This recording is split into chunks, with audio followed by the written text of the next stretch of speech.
meus irmãos, Lúcia, João Bosco e Mirtes. Queria agradecer à Academia Mato Grossense de Letras, na pessoa da sua presidente, Luciene, essa homenagem ao nosso pai José Ferreira de Freitas, e que tão significativa para nós, os filhos, para sua viúva Hilda, aqui presente, para toda a família.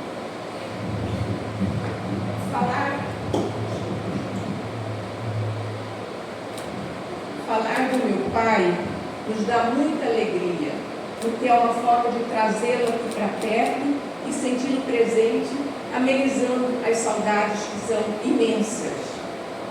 Eu poderia começar tecendo longos comentários sobre sua vida pública, mas a doutora Amine já fez isso muito bem e me senti muito emocionada com as palavras e com as palavras da doutora Luciene Carvalho. Mas essa parte da sua vida não é suficiente para definir quem ele era. Permita-me então, em meu nome e dos meus irmãos, apresentar hoje aos senhores o José de Freitas na vida cotidiana, no seio familiar. Os fragmentos preciosos da história de sua vida traduzem melhor a sua personalidade, o seu caráter, a sua essência, enfim. Meu pai foi um grande professor da vida. Bastava alguns segundos observando e lá estava pronta uma lição, um aprendizado para nós, filhos, netos e bisnetos, levarmos no nosso caminhar. Ele não precisava tecer longas teorias sobre como ser um homem de bem. O seu exemplo prático não deixava nenhuma dúvida da melhor conduta para atingir esse fim. Sendo o quinto filho de uma família pobre e numerosa, em que 9 chegaram à idade adulta, José de Freitas passou a sua infância em Veríssimo, onde nasceu, e depois em Frutal, ambas em Minas Gerais. E sim, ele era um corumbaense, ou um mineiro mais corumbaense. Desde muito cedo foi exigida a sua parcela de contribuição nos cuidados com os irmãos menores. Está na hora de tentar o menino ao sol, dizia-lhe a mãe. Quando atingiu a idade de 10 anos, começou também a ajudar no sustento da casa, trabalhando à tarde no armazém do seu Tobinha e pela manhã frequentando o grupo escolar. Ao menino José já não sobrava muito tempo para as brincadeiras e teve que amadurecer precocemente. Muitas vezes nós o ouvimos falar sobre essa sua experiência do primeiro emprego e do quanto ele era agradecido ao seu Tobinha por aquela oportunidade. Anos mais tarde, já parlamentar, fez questão de levar os filhos até Frutal para fazer uma visita a esse antigo patrão e demonstrar mais uma vez a sua gratidão. Assim era meu pai. Ai daquele que lhe fizesse o bem, para sempre seria lembrado e o seu nome estaria em suas orações. Ser grato foi um dos ensinamentos básicos do nosso seio familiar. Aos 14 anos, ele foi para o seminário de Uberaba, a exemplo do que acontecia na maioria das famílias pobres que queriam dar educação aos seus filhos. Ali ficou 3 anos estudando o que hoje nós conhecemos como ensino médio. E foi durante esse período que a família sofreu grandes perdas. A primeira foi a da sua irmã Teodora, que faleceu aos 19 anos. Depois, a do seu irmão mais velho, que havia sido ordenado padre, o padre Nelson. Em seguida, o pai, e no ano seguinte, a sua irmã Joana. Quantas dores, quanto sofrimento para aquela família que num decurso de 3 anos, perdeu 4 entes queridos. A vida mostrava sua face mais dura ao jovem José, que aos 17 anos se viu como o único provedor de uma numerosa família. E então foi forçado a abandonar o seminário para trabalhar durante o dia e estudar à noite. O caminho percorrido por ele desde então foi árduo e solitário, exigindo muita disciplina e dedicação até passar no tão sonhado concurso do Banco do Brasil e ser lotado na longínqua e pequena Corumbá, em Mato Grosso do Sul. Quando finalmente conseguiu um emprego estável e uma remuneração melhor, não se esqueceu dos irmãos que ficaram em Uberaba. Foi trazendo um a um para Corumbá e depois para Cuiabá, oferecendo-lhes moradia e sustento até que pudessem se manter sozinhos. E esse mesmo cuidado ele estendeu aos sobrinhos e sobrinhos netos, sempre preocupando e zelando para que nada faltasse aos membros da sua família. A mim me parecia que o menino José permaneceu dentro dele, embalado pelo som da voz da sua mãe dizendo-lhe: vá quentar o menino ao sol. E ele, como bom filho, obedecia. Olhando para trás,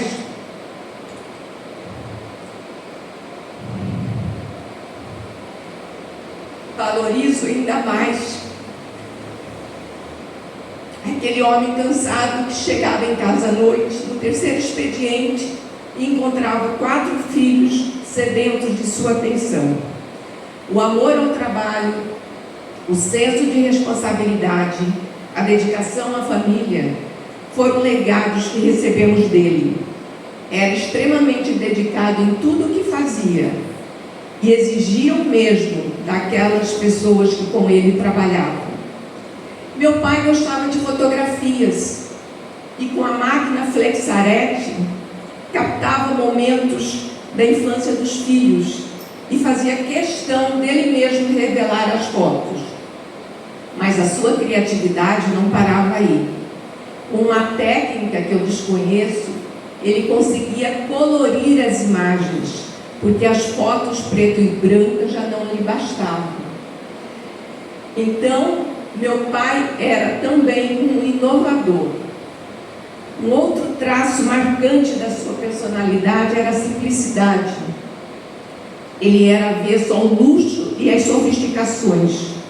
Suas roupas simples denunciavam a sua modéstia em se vestir. E aos que se sentiam incomodados, ele retrucava sorrindo: sou eu que faço a roupa, não é a roupa que me faz. E nesse caminhar, meu pai sabia apreciar como ninguém as pequenas coisas do cotidiano.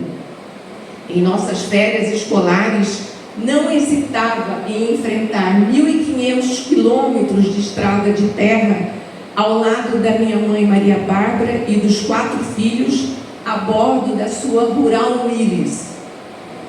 E graças a essa ousadia vanguardista, pudemos conhecer vários lugares do país, numa época que isso era um privilégio para poucos, devido ao enorme valor das passagens aéreas.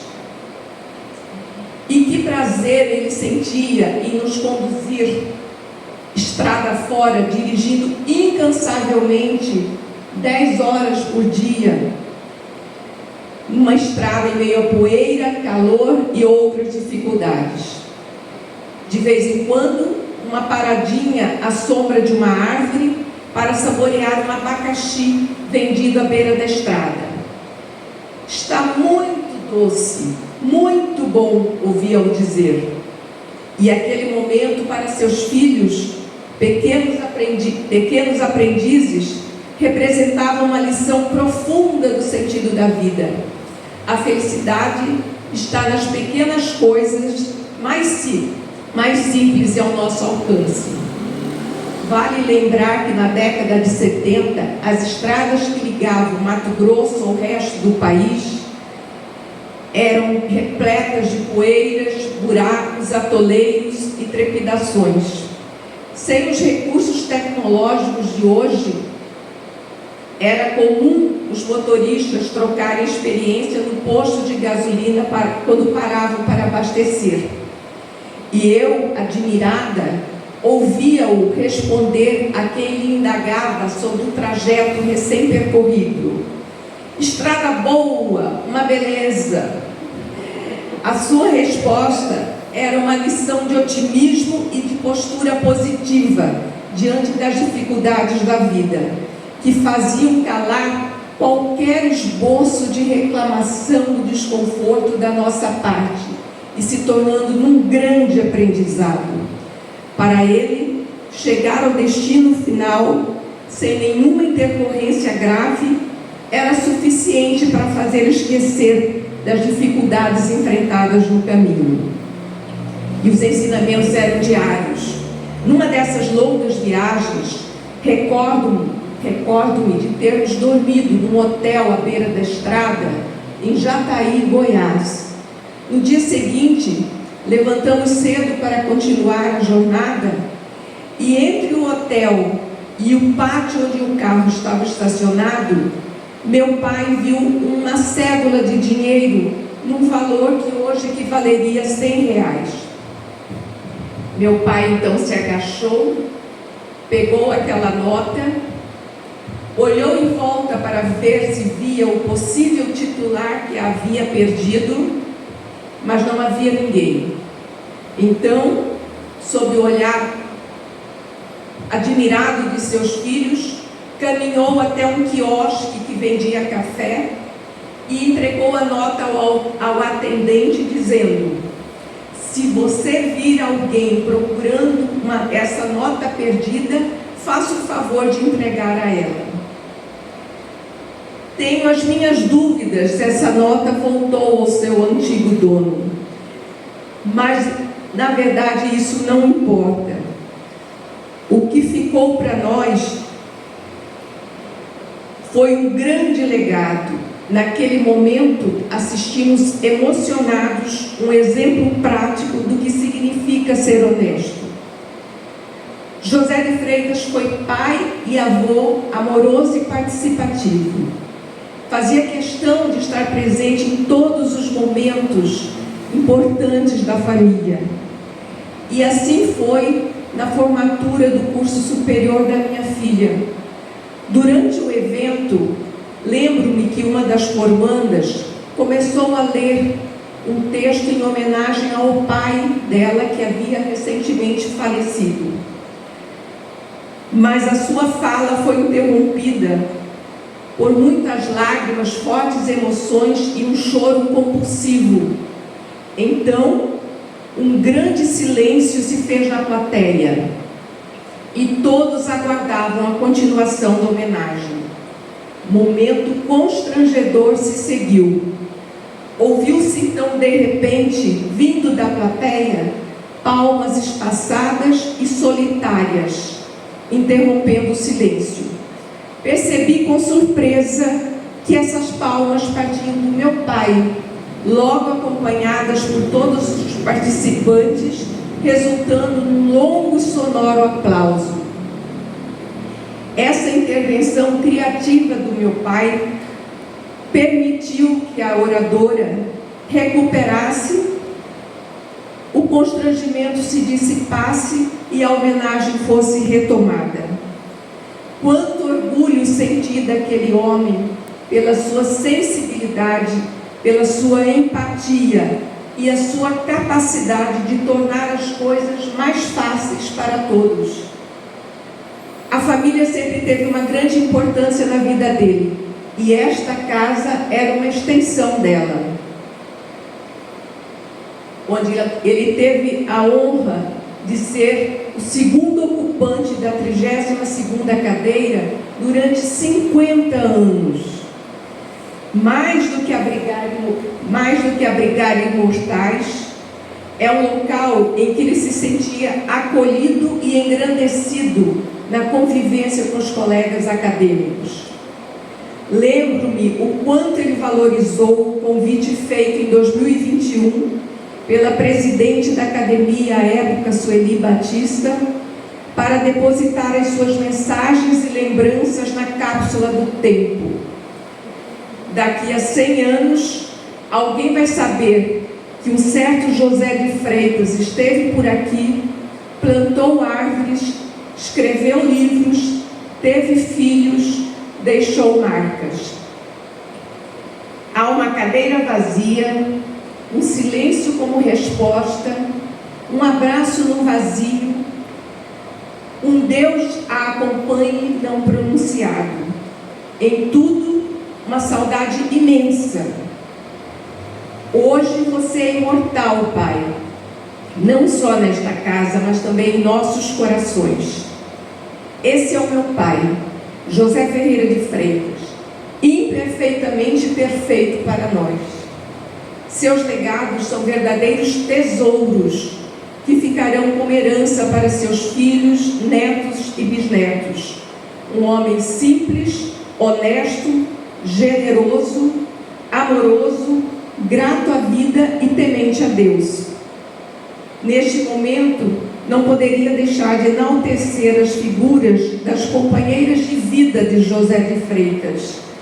A nossa mãe Maria Bárbara, cuja convivência amorosa e habilidosa foi fundamental na construção da trajetória profissional e política do meu pai. Conselheira sábia, teve um papel importante nas tomadas de decisões durante a sua vida. E a sua viúva Hilda, aqui presente, parceira dedicada, que cuidou do nosso pai de maneira devotada e carinhosa até os últimos momentos da sua vida. Perdoe-me, Pai, se aqui não falei sobre as medalhas, os títulos, os diplomas que recebeu, como eu sei que você gostaria de ouvir, mas já foi muito bem representado. É que para nós, a sua família, as lembranças dos momentos com você traduzem melhor quem você foi e é dentro dos nossos corações. Finalizo essa apresentação com um trecho de uma poesia de Giuseppe Ciaroni, um poeta e jornalista brasileiro, intitulada Dia dos Pais. E quero que você saiba que entre amigos conversando, o assunto vai girando e no seu nome recai. Da sua força, coragem, bondade, eu conto uma história. E todos veem que a minha glória é ser filha do meu pai. E assim foi meu pai, o forte, que respeitava a fraqueza. Nunca humilhou a pobreza. Nunca a riqueza humilhou. Estava bem com os homens e com Deus estava bem. Nunca fez mal a ninguém. E se sofreu, perdoou. Perdoa então se lhe falo daquilo que não se esquece. E a minha voz estremece e há uma lágrima que cai. Hoje sou eu o gigante e você o pequenino. Hoje sou eu que me inclino. Papai, a bênção. Papai. Agradeço mais uma vez por esses momentos preciosos que essa academia nos ofereceu. Obrigada.